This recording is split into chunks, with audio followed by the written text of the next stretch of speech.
नमस्कार दोस्तों, स्वागत है आपका अपने YouTube चैनल RPSC वर्ल्ड पर। दोस्तों, हम पढ़ रहे हैं भारतीय इतिहास से संबंधित महत्वपूर्ण टेस्ट सीरीज़, जिसमें हमारा टॉपिक चल रहा था सल्तनत काल के अंतर्गत दिल्ली सल्तनत। दोस्तों, दिल्ली सल्तनत से संबंधित हमने 30 क्वेश्चनों को हल कर लिया था और आज हम पढ़ने वाले हैं 31 से 60 नंबर तक के क्वेश्चंस को। ओके दोस्तों, अगर वीडियोज़ आपको अच्छे लग रहे हों तो वीडियोज़ को ज़्यादा से ज़्यादा लाइक करें, शेयर करें और चैनल को सब्सक्राइब कर लें। तो चलिए दोस्तों, शुरू करते हैं आज का अपना ये वीडियो। 31 नंबर क्वेश्चन है दोस्तों, महमूद गजनवी के आक्रमण के परिणाम स्वरूप कौन सा शहर फारसी संस्कृति का केंद्र बन गया था? तो इसके ऑप्शन है दोस्तों हमारे सामने, लाहौर, दिल्ली, दौलताबाद या इनमें से कोई नहीं। तो इसका सही आंसर क्या होगा? इसका सही उत्तर होगा लाहौर। ओके दोस्तों, लाहौर। अगला क्वेश्चन है, निम्नलिखित में से किसने ढोल की तेज़ आवाज़ के साथ एक महिला का अपने पति की चिता के साथ स्वतः को जला लेने के दृश्यों का भयानक चित्रण किया है? तो किसने किया है दोस्तों? अपनी कृति में किसने किया है? ऑप्शन है इब्न बतूता, बर्नी, बंदायूनी, अमीर खुसरो। तो इसका सही उत्तर होगा इब्न बतूता। सही उत्तर क्या होगा? Ibn Battuta. ठीक है दोस्तों, अगला क्वेश्चन देखते हैं। भारत में मुस्लिम राज का संस्थापक किसे माना जाता है? तो ऑप्शन है मोहम्मद गौरी, इल्तुतमिश, अकबर और बाबर। तो इसका सही उत्तर होगा मोहम्मद गौरी। भारत में मुस्लिम राज का संस्थापक किसे माना जाता है? मोहम्मद गौरी को। और प्रश्न पूछ लिया जाए कि मुग़ल वंश का संस्थापक, भारत में मुग़ल वंश का संस्थापक कौन था? तो मुग़ल वंश का संस्थापक था बाबर। ठीक है दोस्तों, ध्यान में रखना है। अगला क्वेश्चन देखते हैं, किसने इक्तादारी प्रथा चलाई? तो दोस्तों, इक्तादारी प्रथा किसने चलाई? ऑप्शन है हमारे सामने, फिरोज़ तुगलक, मोहम्मद बिन तुगलक, इल्तुतमिश या गयासुद्दीन बलबन। तो दोस्तों, इसका सही उत्तर क्या होगा? इसका सही उत्तर होगा इल्तुतमिश। सही उत्तर क्या होगा दोस्तों? इल्तुतमिश।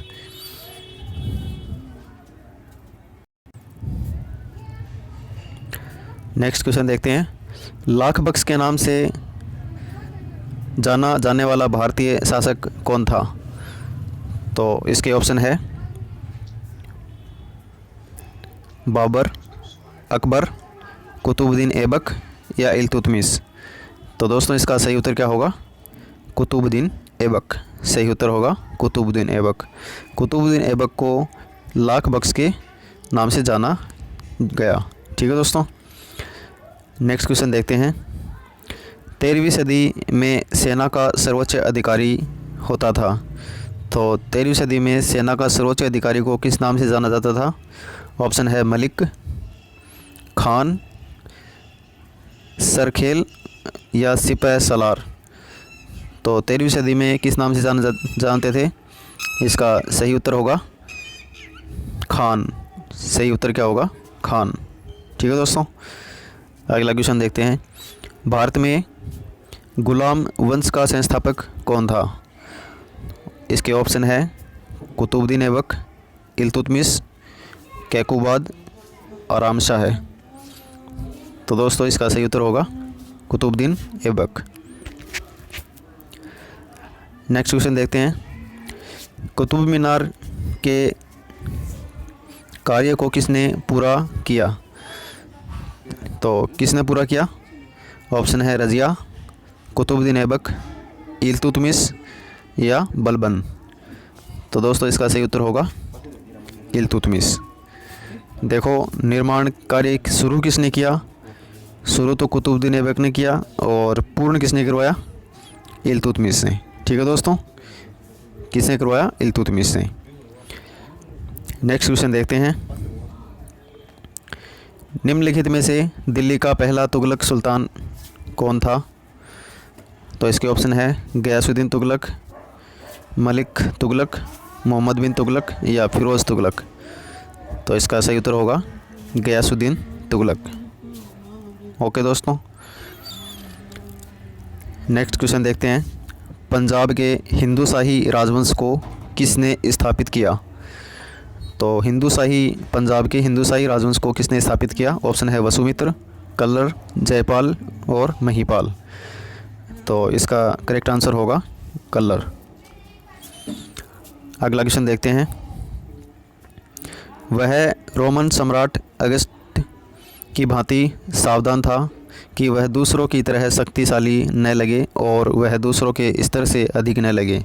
यह संदर्भ किसका है? तो ऑप्शन है हमारे बाबर, इब्राहिम लोदी, बहलोल लोदी या जलालुद्दीन खिलजी। तो इसका उत्तर होगा बहलोल लोदी। सही उत्तर क्या होगा? बहलोल लोदी। नेक्स्ट क्वेश्चन देखते हैं। अल बरूनी किसके शासनकाल में इतिहासकार था? तो अल बरूनी जो इतिहासकार था वो किसके शासनकाल में था? ऑप्शन है महमूद गजनवी, बलबन, अकबर या मोहम्मद बिन तुगलक। तो इसका सही उत्तर क्या होगा? महमूद गजनवी। ठीक है दोस्तों, अल बरूनी महमूद गजनवी के शासनकाल में इतिहासकार था।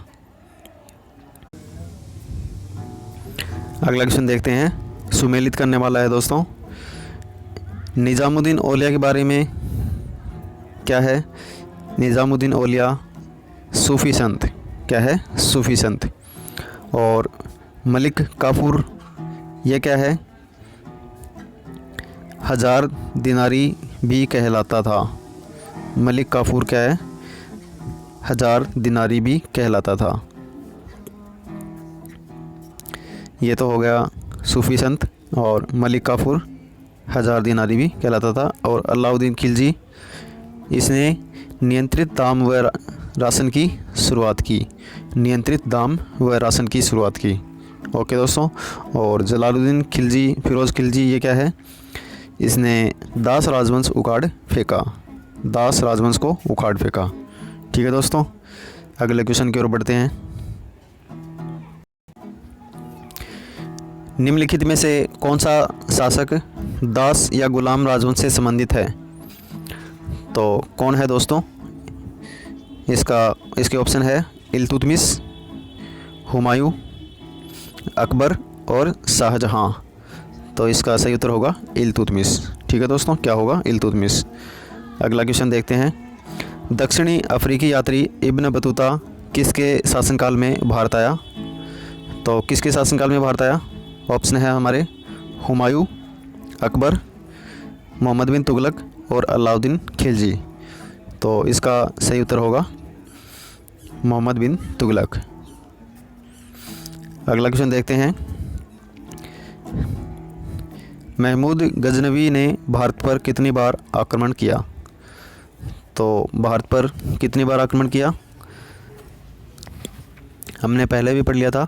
उसने 17 बार आक्रमण किया, और उसका पहला आक्रमण कहाँ था? पेशावर।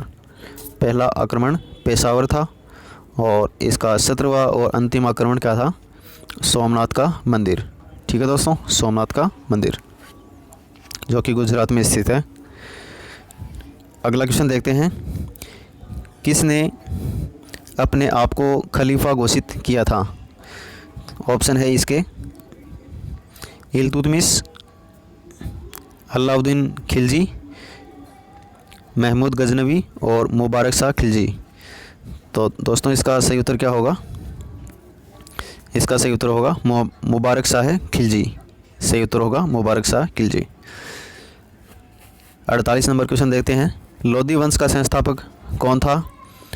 तो लोधी वंश का संस्थापक कौन था दोस्तों? ऑप्शन है इब्राहिम लोधी, सिकंदर लोधी, बहलोल लोधी, इनमें से कोई नहीं। तो लोधी वंश का संस्थापक कौन था? इसका सही उत्तर होगा दोस्तों बहलोल लोधी। और अंतिम लोधी वंश का अंतिम शासक कौन था? इब्राहिम लोधी। ठीक है दोस्तों, अगला क्वेश्चन देखते हैं, भारतीय इतिहास में बाजार नियमों मूल्य नियंत्रण पद्धति की शुरुआत किसने की? तो किसने की दोस्तों? ऑप्शन है इसके शेरशाह सूरी, मोहम्मद बिन तुगलक, फिरोज़ तुगलक या अलाउद्दीन खिलजी। तो इसका करेक्ट आंसर होगा अलाउद्दीन खिलजी। बाजार पद्धति की शुरुआत किसने की दोस्तों? अलाउद्दीन खिलजी ने की थी। अगला क्वेश्चन देखते हैं,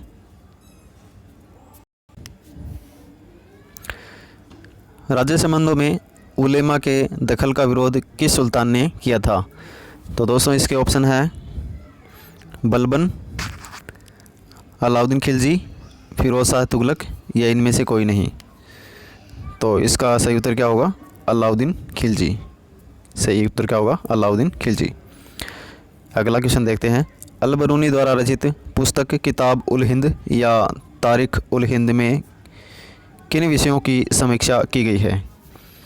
तो ऑप्शन है भारतीय गणित, भारतीय इतिहास, भूगोल, खगोल विज्ञान और दर्शन या इनमें से सभी। तो किताब उल हिंद या तारीख उल हिंद में इन सभी का वर्णन किया गया दोस्तों। भारतीय गणित, भारतीय इतिहास, भूगोल और खगोल विज्ञान और दर्शन सभी का वर्णन किया गया। सही उत्तर क्या होगा? सभी। अगला क्वेश्चन है, अल बरूनी का पूरा नाम क्या है? तो क्या नाम है दोस्तों? ऑप्शन है अबू रेहान मोहम्मद, अबू अब्दुल्ला, अली गुरशास्प और इनमें से नहीं कोई नहीं। तो सही उत्तर क्या होगा? अबू रेहान मोहम्मद। अबू रेहान मोहम्मद सही उत्तर होगा पहला।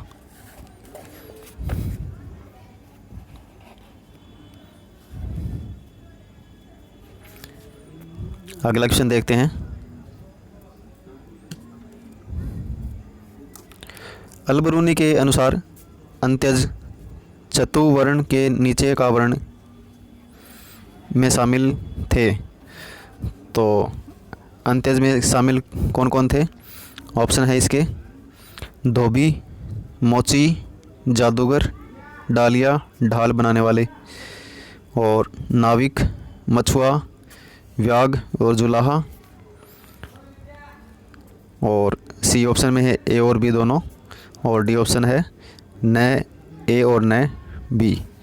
तो सही उत्तर क्या होगा? ए और बी दोनों होगा। ठीक है दोस्तों, जिसमें धोबी, मोची, जादूगर, डालिया व ढाल बनाने वाले, नाविक, मछुआ और व्याग और चुलाहा ये सभी क्या है? अल बरूनी के अंत्यज में शामिल थे, चतुर्वर्ण में शामिल थे। ठीक है दोस्तों। अगला क्वेश्चन है, 11वीं सदी के भारत का दर्पण किसे कहा जाता है? तो दोस्तों मोस्ट क्वेश्चन है, 11वीं सदी के भारत का दर्पण किसे कहा जाता है? तो इसके ऑप्शन है हमारे सामने किताब उल हिंद, रेहला, तारीख ए यामिनी या इनमें से कोई नहीं। तो सही उत्तर क्या होगा? किताब उल हिंद। किताब उल हिंद को भारत का दर्पण कहा जाता है, 11वीं सदी का भारत का दर्पण। नेक्स्ट क्वेश्चन है, वे हिंद का युद्ध 1008-9 में निम्न में से किसके बीच लड़ा गया? तो किसके बीच लड़ा गया दोस्तों? इसका सही उत्तर होगा महमूद गजनवी और आनंदपाल। ठीक है दोस्तों, महमूद गजनवी और आनंदपाल के मध्य वे हिंद का युद्ध लड़ा गया था, जो कि 1008-9 में लड़ा गया था। अगला क्वेश्चन है, दिल्ली सल्तनत का वह प्रथम सुल्तान कौन था जिसने स्थायी सेना रखी थी? तो किसने स्थायी सेना रखी? ऑप्शन है इल्तुतमिश, बलबन, अलाउद्दीन खिलजी, मोहम्मद बिन तुगलक। तो इसका सही उत्तर होगा अलाउद्दीन खिलजी। नेक्स्ट क्वेश्चन है, सुल्तान अलाउद्दीन खिलजी की बाबत के संबंध में निम्नलिखित कथनों पर विचार कीजिए। तो इसका पहला कथन है, अलाउद्दीन खिलजी ने अनाज के दाम नियत किए थे। दूसरा देखते हैं, अलाउद्दीन खिलजी पहला सुल्तान था जिसने सैनिकों को नकद वेतन दिया। तीसरा ऑप्शन है, अलाउद्दीन खिलजी के शासनकाल में किसानों द्वारा दिए गए भू राजस्व का अंश फसल के आधे तक बढ़ा दिए गए थे, फसल के आधे तक बढ़ा दिए थे। तो सही उत्तर क्या होगा? इसका सही उत्तर होगा, इसमें ये सभी कथन है, तीनों के तीनों सही हैं। ठीक है दोस्तों, तीनों कथन सही हैं। अगला क्वेश्चन देखते हैं। दिल्ली के निम्नलिखित सुल्तानों में से किसने तैमूरी शासक मिर्ज़ा शाहरुख के अधिराज्य में आना स्वीकार किया? तो किसने आना स्वीकार किया? ऑप्शन है इसके फिरोज़ तुगलक, मोहम्मद तुगलक, खिज्र खां सैयद और सिकंदर लोधी। तो दोस्तों इसका सही उत्तर क्या होगा? सही उत्तर होगा खिज्र खां सैयद। ठीक है दोस्तों, खिज्र खां सैयद। अगला क्वेश्चन देखते हैं। निम्न में से कौन गुलरुखी के उपनाम से कविताएं लिखा करता था? तो गुलरुखी के नाम से कौन लिखता था कविताएं? इसके ऑप्शन है इब्न बतूता, जियाउद्दीन बर्नी, शम्स ए सिराज अफ़ीक और सिकंदर लोधी। तो इसका सही उत्तर होगा सिकंदर लोधी। सिकंदर लोधी है वह गुलरुखी के नाम से अपनी कविताएं लिखता था। आज का अंतिम क्वेश्चन देखते हैं। निम्न में से कौन सा कथन रज़िया सुल्तान के संबंध में असत्य है? तो कौन सा असत्य है? ऑप्शन आपके सामने है, सही उत्तर देखिए। तो सही उत्तर होगा दोस्तों इसका, रज़िया ने सर्वप्रथम तुर्क सामंत वर्ग की शक्ति को सुदृढ़ता प्रदान करने की कोशिश की और गैर तुर्की शासक वर्ग को शक्तिहीन बना दिया। ये कथन क्या है दोस्तों? ये कथन गलत है और बाकी ये तीनों सही है। तो पहला कथन सही कौन सा है वो देखते हैं। इल्तुतमिश ने वंशानुगत राजतंत्र स्थापित करने की कोशिश की और पुत्रों की अयोग्यता के कारण रज़िया को उत्तराधिकारी मनोनीत किया। ठीक है दोस्तों। और दूसरा कथन सही कौन सा है? 1236 में जनता के सक्रिय योगदान से रज़िया सुल्तान दिल्ली की सुल्तान बनी। और तीसरा कथन है उसने हबशी सरदार मलिक याकूत को नायब ममलकित के पद पर नियुक्त किया था। ठीक है दोस्तों, तो आज के वीडियो में इतना ही।